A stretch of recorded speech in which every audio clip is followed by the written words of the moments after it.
嗨，我是木多。今天我们要来比较看看 A05 Pro 跟 Go3S 在画质、电量、防震等等的各种表现，最后也会总结出它们各自适合什么样的族群。如果你也喜欢看器材评测，或者是掌握拍片技巧的话，记得赶快订阅哦。好，那我们就来开机看谁比较快吧。那可以看到 DJI 开机是比较快的，Go3S 有点慢拍。那荧幕尺寸的话，可以很明显的看到，这个后荧幕来讲 ，A05 Pro 啊，它有2.5英寸，比这个 Go3S 的2.2英寸还要大。但因为 Go3S 它是可以翻转的哦，所以你可以看一下，如果翻转的话呢，你在录影的时候自己要看自己的画面嘛。Go3S 反而会比较清晰，毕竟5 Pro 啊，它前萤幕才1.46英寸，可以看到这个差异其实还蛮明显的。因为这个 Go3S 它有2.2英寸嘛，而且不得不说5 Pro 这个正方形的预览画面对构图真的是很不友善，因为它等于裁切掉了左右很大一部分，一定要回放的时候才能看到实际的画面。像我现在这样子看我自己就人在画面中间都有拍到，因为它预览是这样子正方形的，并不是我们最后实际拍出来的结果，所以我可能旁边的这个树都不想要拍到，结果它居然都在预览的时候没有呈现出来。那这样子我们在构图上面呢，在拍摄的时候就可能会录到一些你原本不想要录的东西。那它这一个功能啊，叫做前屏全屏，那基本上就是你这样滑下来。哦，这里有一个，只要这样子按，它就可以把它关掉或打开。那我建议是前屏全屏把它关掉，你这个构图就可以很完整的预览到，你预览的画面就是拍摄到的画面。那 Go3S 就没有这个问题，因为它是直接16:9的画面，你预览画面看到的画面基本上就是你拍到的画面。那也可以很明显的看到这个 Go3S 啊，它是体积比较小的。那这个 A05 Pro 因为官方有附保护壳，如果要装保护壳的话，那这体积就会比 Go3S 大的更加明显。那整体来讲啊 ，Go3S 有足足135克，和5 Pro 的146克比起来啊，也才少了11克，所以两个的重量可以说是差不多。但因为 Go3S 啊，它是母子相机，所以说它这一个小孩子还可以分离。它分离之后的话，就只有39克了，这样子的话就会更加轻便。所以说5 Pro 不论怎么样，就是这么大。那官方附的那个保护壳，我也觉得其实不太好用，因为它那个保护壳啊，旁边这里是不能够直接打开的，所以说你要拔记忆卡或是换电池都会很不方便，你要整个壳都拆掉才可以。像现在我这样子装在这个支架上面，如果没有装保护壳，你看就可以直接这样拆开，然后换电池。但有装保护壳的话就会很麻烦，你又要整个把这一个整个拆掉，这样子整个拆掉，然后保护壳又拆掉，才可以换那个电池跟拔记忆卡，就整个会很不方便。那这部分的话呢，可以买 SmallRig 的那一款保护壳，它有卡扣的设计，就不用整个拆开。但是 SmallRig 的那个保护壳啊，它体积就又会更大一点。它主要也是因为 A05 Pro 的镜头比较大，但也不要被它的这个镜头盖子给骗了，它实际上镜头也没有比 Go3S 大很多。官方是说它的视角有155度的大广角，这应该是在关闭增稳时等效焦距9mm 的表现。那 Go3S 来讲的话，它是16mm， 视角大约是107度。那可以看一下后面这个建筑物来讲，这一个建筑物，那这一个建筑物的话，它们两个都可以拍到。那目前的话是使用正常的视野，没有开超广角。那这一个 Go3S 在另一侧的这一个建筑物是有裁到。那如果我这样子可以看到 Go3S 一定会裁到某一个建筑物。那这一个5 Pro 的话呢，它可以2个建筑物都不裁到。所以说这个5 Pro 啊，它在广度上面是比 Go3S 来的广的，比这个 Go3S 广，它是能够广，但是也不是说广到多巨大，就一点点。你看，如果往前走一点点，走个5、6步，这一个 Go3S 它就也可以把2个建筑物都拍进去了。转过来一点，你看2个都可以拍进去了，基本上就是差了个5、6步的距离啦。那不得不说呢，这个 Go3S 还是会比较习惯看它，因为它的萤幕就在上面，而且它又是很完整的16:9构图。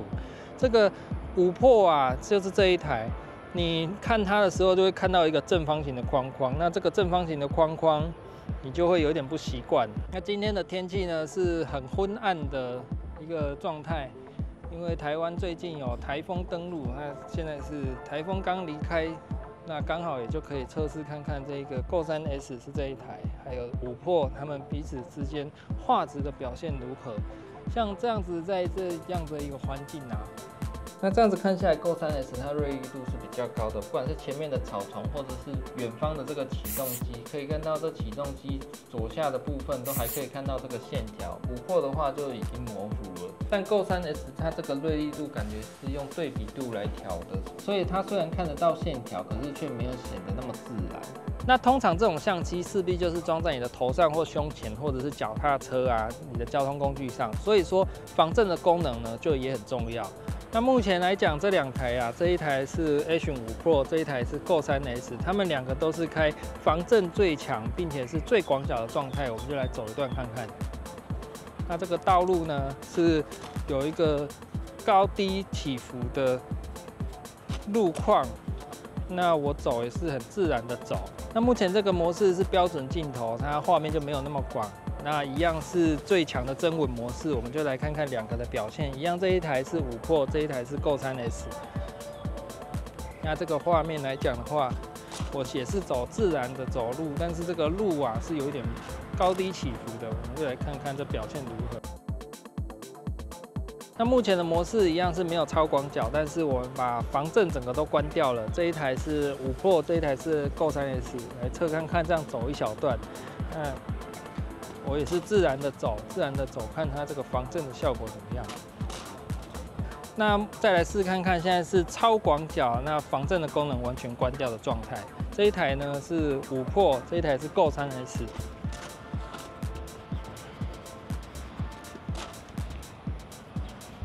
这一次我们就是测试看看快速行走的状态，这样子快速行走哦，有一点算是小跑步了，看它防震的效果怎么样。那5 Pro 因为这一次它是155度的大广角嘛，所以说它开到最广角的话呢，比 Go3S 还是要大的许多，是很明显的可以感受出来说，它真的是比较大。那主要是防震关闭的时候，它镜头会比较广，像广角就很明显。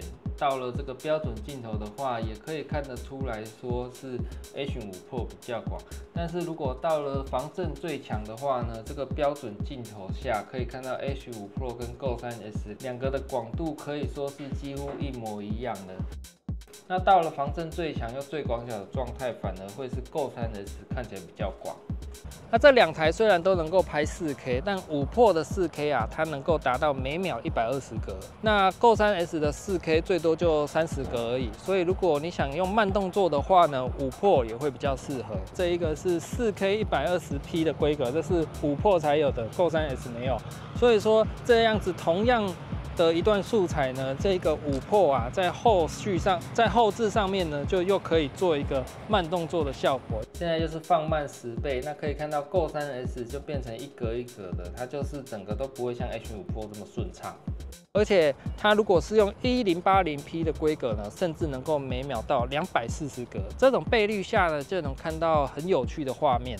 我们就来实际看看它放慢的效果如何。那慢动作的好处就是我们人眼没有办法捕捉到的一瞬间，也可以透过镜头的回放，来呈现出特别的风味。而 Go3S 在1080p 的时候也是有慢动作的模式，但每秒最多就200格。虽然少了40格，但画质也是很关键的。我们就来实际录一段，看它的表现是怎么样。5 Pro 的锐利度看起来是比较高，那 Go3S 因为少了40格，所以说它动作会感觉快了一点点。那 Action 5 Pro 有一个功能是 Go3S 没有的，那就是人物跟随。其实也就是确保你在画面中间的前提下，直接帮你从 4K 才切成 2.7K。那每秒是60格，我们就来实际体验看看它的效果怎么样吧。那5 Pro 的话，目前是用人物跟随模式 ，Go3S 的话就正常的 4K。那它会跟随的话，基本上就是在 4K 的前提下，把你裁成 2.7K。那可以来看看效果如何。目前的话，从预览萤幕看 ，Go3S 我都有在画面里面啊，只不过说我不是在正中间。那5 Pro 的话呢，我现在基本上也都是在画面里面，但是我不确定它会怎么裁，我都是走到它这个萤幕很边缘的地方。这个呢，就要具体的之后再看它的效果是怎么样的。人物跟随的模式，基本上它就是这样裁切嘛。那画面来讲的话，我觉得因为走到最边缘的时候，它也是没有办法让你在正中间，因此这个人物跟随模式，我觉得算是有点噱头吧。因为 Go 3S 来讲，它是整个完整的都有把你拍进去，那你之后后置再做裁切也可以，因为你怎么裁，最后的结果也是一样。琥珀的话，它先帮你裁好，你后置的时候可能就可以节省掉一点的时间。只不过说呢，它这个画质就变成是 2.7K， 它就不是 4K 了，所以说这个还是要特别注意。它们两台实际上也都有预录模式这个功能。 它的原理呢，就是会不停的在录影，但没有实际的保存到记忆卡里面，所以你按下录影的那一瞬间，它才会把之前暂存的片段给储存进来。毕竟我们外出玩耍啊，也不太确定什么时候会发生有趣的事情。如果整段都一直录影的话，不但很浪费电，又会占储存空间。用预录模式的话，之前预录的部分就也能够有拍到。那琥珀的话，它最多能够录到1分钟。 Go 3S 则是30秒，但这部分也不是说越多就越好，因为你可能只需要发生什么事情的前10秒或者前20秒，设定太多反而会弄巧成拙，变成浪费储存空间。那比如我在外面散步很开心，突然有坏人跳出来吓我，那我就可以大叫开始录像，因为它两个都有支援语音控制，而且它又是预录模式，所以我在大叫之前的画面也都会拍进去。那既然都讲到语音控制了，我们就也来测量看看它们 语音控制距离的极限是多少？这里看大概40公分左右，40公分就是手持的这个角度。停止录像。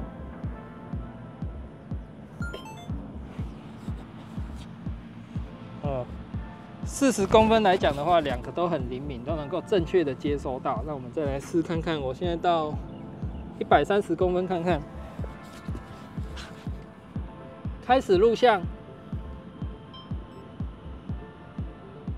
两台也都有正确的录影啊，停止录像。有点慢半拍，但还是可以正常操作的。我们就直接来试看看300公分还能不能收到。这里是300公分，300公分应该都没问题的。开始录像，开始录像。那 Go 3S 的话，它是刚才就没有读到。停止录像。 Go 3S再试一次，300公分哦，开始录像。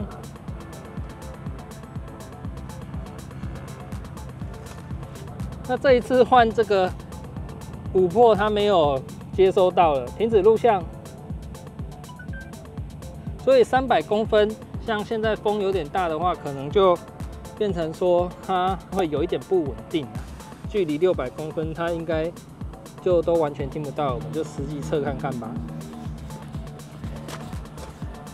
现在是没有任何风，很算是安静的状态。那在600公分，我试看看，开始录像。哦，两台都有正常的作动，有听到那个声音。停止录像。OK， 都有。那我们就来试试看900公分。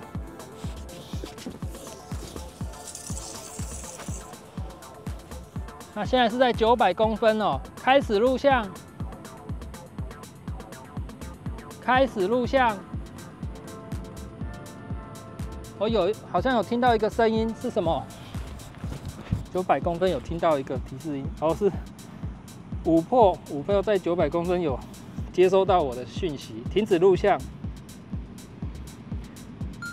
那简而言之啊，这两台的语音控制其实都，我觉得在300公分内都算是比较稳定。300公分之外呢，就可能会变得有点没那么稳定，可能一下它有收到，一下它没收到，就不太一定，也不能说谁的语音控制比较灵敏。话说这一次琥珀的标语是日夜出彩，可见他们对夜间的画质很有自信。那我们就来实际比较看看他们两个夜间的表现如何吧。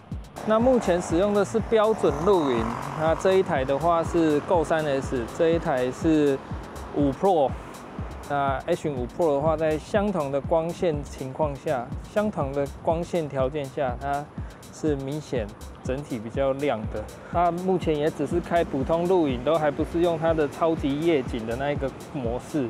画质我觉得很明显是 H5 Pro 会比较好一点。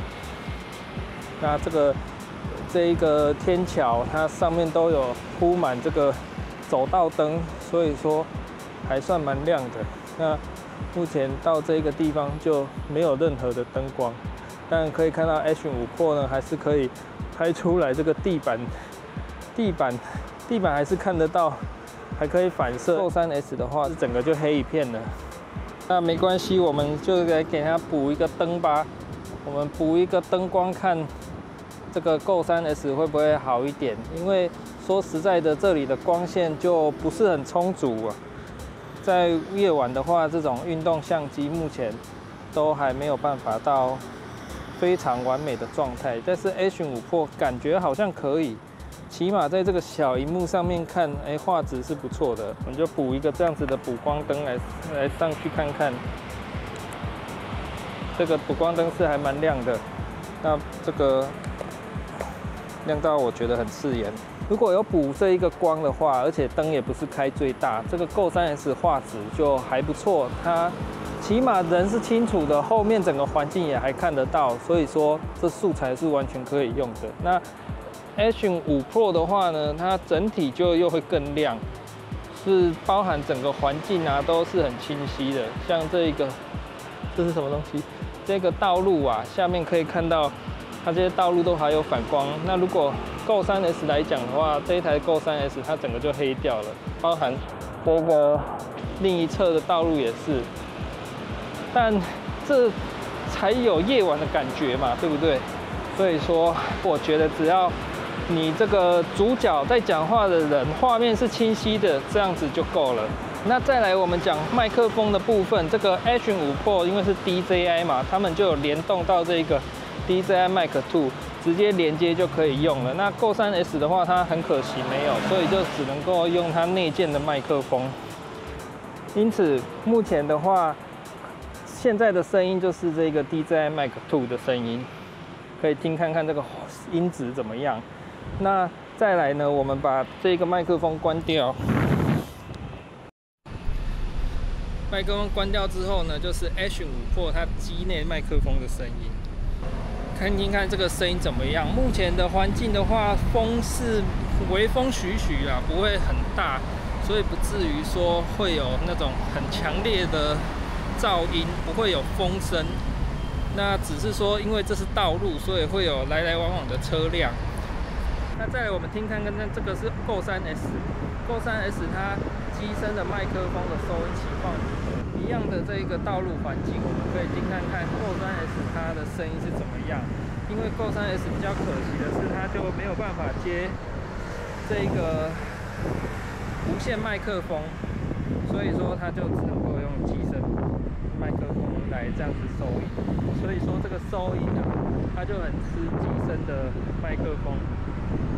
看你觉得哪一个比较能接受。那至于 DJI 的这个 Action 5 Pro 啊，它除了可以外接 DJI Mic 2这种无线麦克风之外呢，它还可以接 Type C 的有线麦克风。那我们再把这个麦克风打开，那这个麦克风 DJI Mic 2的麦克风啊，只要打开，它是蓝牙模式就会直接连接上了。现在刚一打开，它应该就有连接上了。在萤幕上面也可以看到这个音量，这个只要讲话，它上面那一条柱状图就会显示哦，就表示有接到无线麦克风。那如果没有接无线麦克风的话，它就不会有那一条线。那这个很方便，它只要这样子往下一滑，就可以调整说，你要是什么时间，这个萤幕会按掉。现在3秒的话，它马上就按掉了。那如果你往下滑调高一点的话，10分钟它就不会马上按掉。这样子的话也很方便。Go 3S 的话，要设定萤幕熄屏的话就没那么方便。可是它这里有一个这个小旗子，这个小旗子很不错哦，因为它就是亮点记录，可以看到，如果我按这个之后，它就以标记剪接的时候，这个标记的部分它就会跑出来。你这样子要剪的话就很方便。这个 Action 5 Pro 很明显就可以感觉到说，它这个画面是很亮的。那 Go 3S 的话呢，整体就是比较暗。那这样子可以看到，我只要有补这个灯啊，这台是 Go 3S。Go 3S 的话，也可以看到我人是变得还蛮清晰的。那 Action 5 Pro 的话，就整个很亮了。那或许后置的时候，它整个空间就会更好。那我们也来试试看它这个夜景模式。那现在用的是超级夜景的模式。那超级夜景的模式呢，它就只能支援到4K 30P， 就没有4K 120P 了。那如果我们把这个补光灯关掉的话呢 ，Action 5 Pro 就很明显哦，它还是可以看得到我的人。现在是超级夜景的模式。那这个 Go 3S 我就已经黑成一片啦 ，Hello， 可能连我嘴巴在动都看不到。所以这个低光表现呢 ，Action 5 Pro 绝对是比较好的。但是如果你有补光灯的话呢，这个似乎就不会是太大的问题，因为这个 Go 3S 我觉得这素材就还是可以用的。电量的部分 ，Action 5 Pro 可以直接换电池，而 Go 3S 除非搭配充电仓，不然很快就会没电了。这部分呢可以使用磁吸通电座来克服，但这配件毕竟不是官方标配的。想要看更多介绍，可以参考我的另外一部影片。那具体来讲，5 Pro 啊，它的官方数据是1080p 每秒24格的条件下，可以拍摄4个小时，并且搭配30瓦的豆腐头呢，就能够支援快充，充15分钟就能够拍2个小时。而 Go 3S 的话，小孩子续航力就只有38分钟而已，即便搭配充电仓妈妈啊，也只能够撑140分钟。所以它没有搭配磁吸充电座啊，真的是拍一下就没电了。至于充电，它是23分钟能够充到80%，以比例来换算就是能拍30分钟，所以充电效率是远不如5 Pro 的充15分钟拍2个小时。那 Action 5 Pro 这一次有内建47GB 的储存空间，甚至这个记忆卡的资源也有升级，从512G 到现在是1TB。那 47GB 来讲的话呢，这里可以看到是能拍1小时48分钟。那 Go 3S 来讲，我这台是64GB 的，它可以拍1小时26分钟。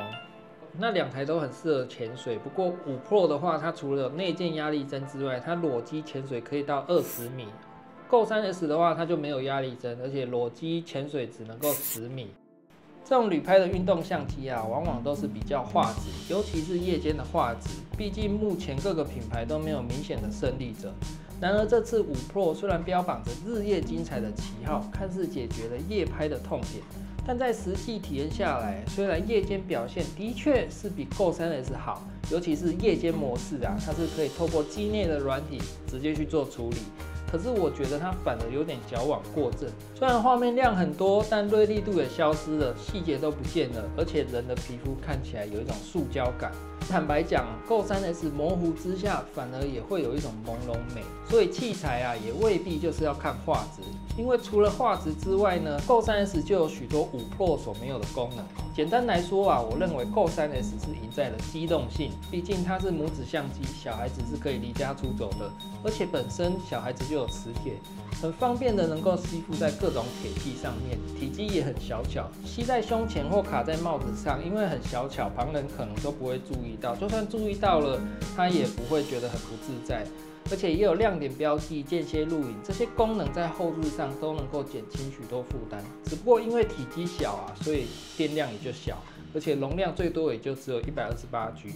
虽然你也可以搭配磁吸充电座解锁无线电量，或者是闪存伴侣扩充容量，但都不像5 Pro 直接就能够插记忆卡，而且没电也能够直接换电池。所以相较之下，5 Pro 我觉得它可以说是高性价比的产品。如果你不在意别人知道你在录影，能够接受路人不停投射过来的视线，那它或许就很适合你。我认为他们之间的对决啊，其实是在于你对体积的要求，还有就是你在拍摄的时候会不会需要避免旁人知道你正在拍摄的这一件事情。因为如果别人知道你在拍，那或许你自己也会产生一种压力。那价格的部分 ，Action 5 Pro 售价是13200元起。Go 3S 的话，如果你只买镜头，就只要9000元。关于这部分，可以看我另一部影片，有介绍说你不一定要买充电仓就能够顺利使用的秘诀。